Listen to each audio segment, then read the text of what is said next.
దేవుని యొక్క వాక్యాన్ని ఆలకించడానికి భక్తితోనూ శ్రద్ధతోనూ దివ్యవాణి టీవీని వీక్షిస్తున్నటువంటి మీ అందరికీ కూడా ప్రభుని పేరిట హృదయపూర్వక ఆహ్వానము పలుకుతూ ఉన్నాను.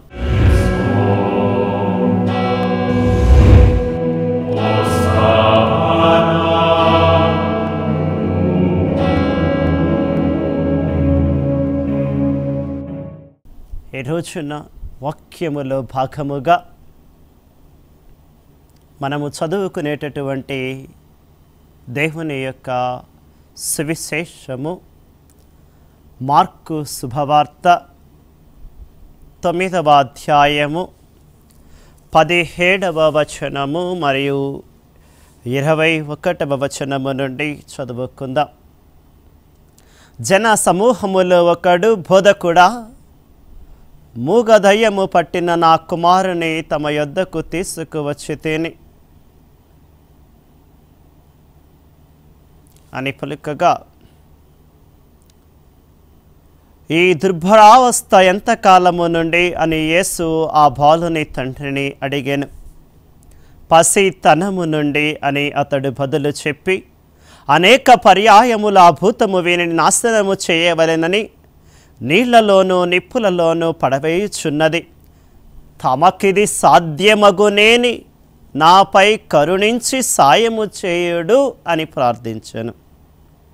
అందుకు యేసు, సాధ్యమగునేని అనుచున్నావా? విశ్వసించు వారికి అంతయు సాధ్యమే అని పలికెను. అప్పుడు ఆ బాలుని తండ్రి, నేను నమ్ముచున్నాను, నాకు అవిశ్వాసము లేకుండానట్లు తోడ్పడుము అని ఎలుగెత్తి పలికెను. అంతటా జనసమూహము నెట్టుకుని వచ్చి ఆయన చుట్టూ చేరుట యేసు చూచి దయ్యమును ఉద్దేశించి, మూగా చెవిటి దయ్యమా, ఈ బాలుని విడిచిపొమ్ము, మరెన్నడూ వీనిని ఆవేశింపకుము అని శాసించాను. అప్పుడు ఆ భూతము ఆర్భటించుచు బాలుని విలవిలలాడించి వెళ్ళిపోయాను. బాలుడు పీనుగువలే పడిపోయాను. అనేకులు వాడు చనిపోయిననిరి.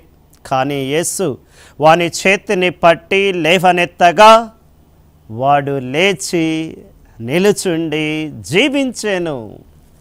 ఇది క్రీస్తు ప్రభుని సువిశేషము. ప్రభుని యందు నమ్మకముతో విశ్వాసముతో ఈ యొక్క దివ్యవాణి టీవీని వీక్షిస్తున్నటువంటి భక్తులారా, మన క్రైస్తవ విశ్వాసానికి పునాది రాయిని గురించి ఈరోజున మనము ధ్యానము చేసుకోబోతూ ఉన్నాం. మరి గత వారము మనము మన పయనము ఎటువైపు అనే దానిని గురించి ధ్యానము చేసుకున్నాం. మన పయనము దేవుని వైపా, ఈ లోకము వైపా, ప్రభుని వైపా, సాతానుడి వైపా అంటూ ధ్యానము చేసుకుంటూ పరలోక రాజ్య బహుమానము పొందాలంటే ప్రభుని వైపు అడుగులు వేయాలి, ప్రభుని వైపు నడవాలి అని తెలుసుకున్నాం. మరి ఆ ప్రభుని వైపు నడవాలంటే, ప్రభుని యొక్క చిత్తానుసారము జీవించాలంటే, ప్రభుని యొక్క వాక్యానుసారము జీవించాలంటే మరి మనకు అవసరమైనది ఒకటి ఉంది, అది విశ్వాసము. ఆ విశ్వాసమును గూర్చి ఈ రోజున ధ్యానము చేసుకోబోతూ ఉన్నాం. ప్రియ భక్తులారా, జీవితములో ఏదైనా మనము సాధించాలి అని అనుకున్నప్పుడు సాధించగలను అనే నమ్మకం ఉంటేనే కానీ సాధించగలమండి. నీపైన నీకే నమ్మకము లేనప్పుడు పెద్ద పెద్ద ఉద్దేశాలు, ధ్యేయాలు సాధించడము కాదు, పెద్ద పెద్ద లక్ష్యాలు సాధించడము కాదు, కనీసం ఈ పుస్తకము తీసి కూడా అటువైపు పెట్టలేవు. ఎందుకంటే నేను పెట్టగలను అని నిన్ను నీవు నమ్మాలి, నీ శక్తిపై నీకు నమ్మకము కలగాలి. చిన్నపిల్లలకి నేను క్లాసులో మొదటి ర్యాంకు రావాలి, అందరికన్నా ఎక్కువ మార్కులు పొందాలి అని అనుకుంటే మాత్రం సరిపోదు. నేను ఫస్ట్ ర్యాంకు సాధించగలను అని ఆ బాలుడు ఆ బాలిక నమ్మాలి. అలా నమ్మి సాధించాలి అని అనుకొని ప్రయత్నం వైపుగా అడుగులు వేసినప్పుడే సాధించగలుగుతారు. ఉద్యోగ వేటలో ఉన్నటువంటి ఆ యొక్క యువకులు సైతము, విద్యావంతులు సైతము కూడా ఇంటర్వ్యూకి వెళ్ళేటప్పుడు నాకేమొస్తుందిలే ఆ ఉద్యోగం, చాలామంది ఉన్నారు కదా వరుసలో, వాళ్ళలో ఎవరికి వచ్చిద్దో నాకు వచ్చిద్దా, మన వాళ్ళు ఏమైద్దిలే అనుకునే వెళితే, నీవు వెళ్ళే ముందుగానే నీ పైన నీకు అపనమ్మకముతో వెళితే, అవిశ్వాసముతో వెళితే, నీ శక్తి మీద నీకే నమ్మకం లేకుండా వెళితే తప్పకుండా ఆ ఉద్యోగం నీకు రాదు, తప్పకుండా రాదు. ఎందుకంటే నీ శక్తి మీద నీకే నమ్మకం లేనప్పుడు నిన్ను ఇంటర్వ్యూ చేయడానికి అక్కడ కూర్చున్న వాళ్ళు ఏ విధంగా నమ్ముతారండి? నిన్ను ఏ విధంగా నమ్ముతారు? ఎలా ఉద్యోగం సాధిస్తావు? జీవితమైనా అంతే, ఉద్యోగమైనా అంతే, ఆట అయినా అంతే, చదువైనా అంతే. ఏదైనా మనము సాధించాలి అనుకున్నప్పుడు సాధించగలను అని నిన్ను నీవు నమ్మాలి. అదే విధముగా భగవంతుడి దగ్గరికి మనం వెళుతూ ఉన్నప్పుడు కూడా భగవంతుడిని నమ్మితేనే వెళ్ళాలండి. భగవంతుని పైన విశ్వాసం ఉంచితేనే వెళ్ళాలి. అలా అటువంటి విశ్వాసము, నమ్మకం ఆయన పైన లేనప్పుడు అనుగ్రహాలు, దీవెనలు ఆయన అడిగినవి ఇస్తాడు అనుకోవటం సమంజసము కాదు.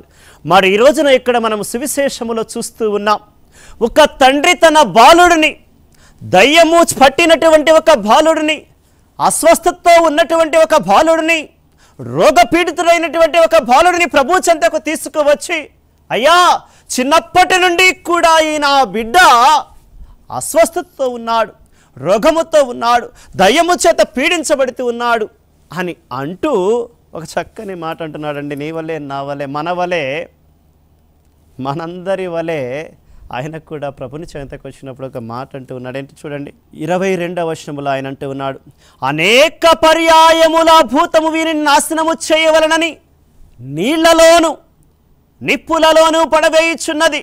అయ్యా తమకిది సాధ్యమగునేని నాపై కరుణించి నా బిడ్డకు స్వస్థతనిచ్చి నాకు సాయము చేయుమయ్యా అంటూ ఉన్నాడు. చూడండి ఎంత చక్కగా అంటున్నాడు.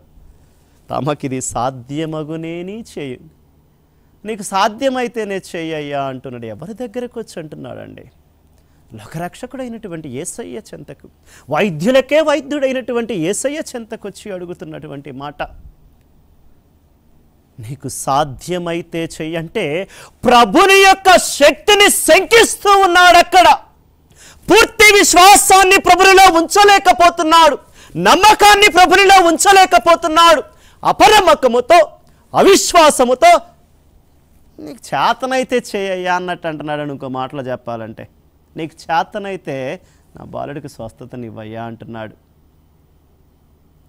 ఎంతటి దుర్మార్గపు మాట. భయభక్తుల అనేక సందర్భాలలో మనము కూడా భగవంతుని సన్నిధికి వెళ్ళినప్పుడు, ప్రార్థనలో కానీ, మనం అడిగేటటువంటి విషయములలో కొని అనేక సందర్భాలలో అటువంటి అవిశ్వాసాన్నే ప్రదర్శిస్తూ ఉంటాం. చేస్తాడేమో చూద్దాం, ఇస్తాడేమో చూద్దాం అన్నట్లుగా దేవుని గుడికి వెళుతూ ఉంటారు. అనేక మంది అడిగేటప్పుడే విశ్వాసము లేకుండా, ఒక రాయి ఎత్తే పోలా, తగిలితే వచ్చింది కదా, అడిగితే పోలా, చేస్తే పోలా, చూస్తే పోలా అన్నట్లుగా చేస్తూ ఉంటే, అది చేస్తే పోలా అంటున్నారు చూడండి, పోయిద్ది, రాదు మన దగ్గరికి. చూస్తే పోలా, చూస్తే పోయిద్ది, రాదు మన దగ్గరికి. ప్రభుని చెంతకు వచ్చినప్పుడు కూడా అంతే. అడిగి చూద్దామన్నట్లుగా అడిగితే భగవంతుడు కూడా అనుగ్రహాలు ఇవ్వలేడండి.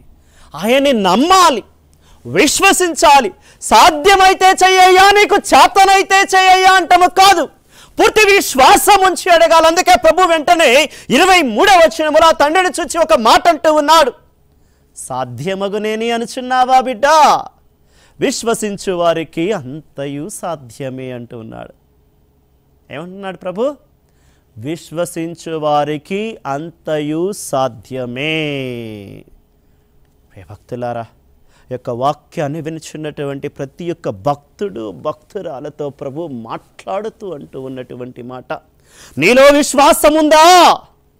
నన్ను నిజముగా నమ్ముతున్నావా? రా, నా చెంతకు రా అంటూ ప్రభు పిలుస్తూ ఉన్నాడు.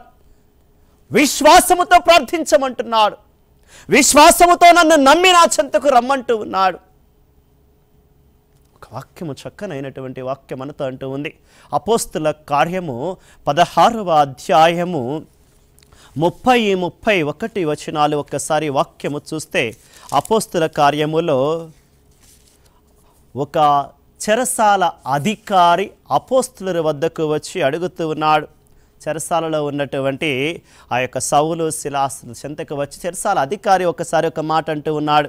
ఏమంటున్నాడు చూడండి, అయ్యలారా, మీ వలె రక్షణము పొందాలంటే నేనేం చేయాలయ్యా అంటున్నాడు. అయ్యా, మీ భగవంతుడు గొప్పవాడని తలుచుకుంటే ఏదైనా చేయగలడని నమ్ముతున్నాను. మరి మీ వలె రక్షణము పొందాలంటే నేను కూడా ఏం చేయాలయ్యా అంటూ ఉంటే, ఆ యొక్క అపోస్తులు చెబుతున్నటువంటి చక్కని మాట చూడండి, నీవు ప్రభువైన యేసునందు విశ్వాసముంచుము. అట్లు చేసినచో నీవును నీ కుటుంబమును రక్షింపబడుదువు. దివ్యవాణి ప్రేక్షకులారా, టీవీని వీక్షిస్తున్నటువంటి ప్రతి భక్తుడు భక్తురాలకి కూడా ప్రభు ఈ రోజున సూటిగా సందేశాన్ని అందిస్తున్నాడు. నీవు రక్షింపబడాలనుకుంటున్నావా?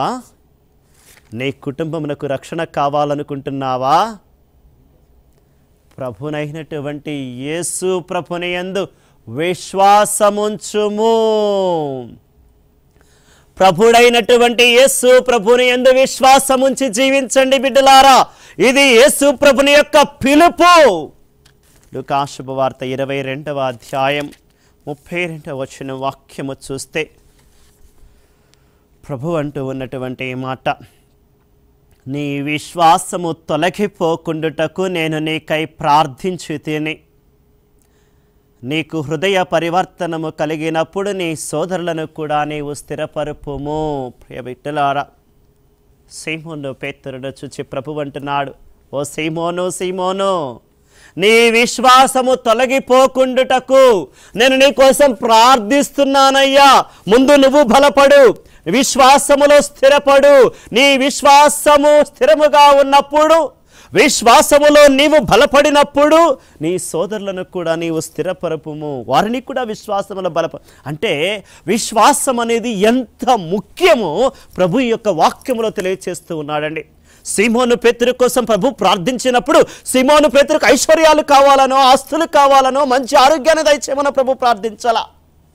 సీమోను పేతురు యొక్క విశ్వాసం బలపడాలని ప్రార్థించాడు. ఈ రోజున ఇక్కడ కూర్చున్నటువంటి ప్రతి ఒక్కరూ కూడా, వాక్యాన్ని వింటున్నటువంటి ప్రతి ఒక్క బిడ్డ యొక్క విశ్వాసము కూడా బలపడాలని, స్థిరపడాలని, ప్రభుని యందు మన విశ్వాసం మరింతగా ఎదగాలని ప్రభుని మనము కూడా అడుగుదాం.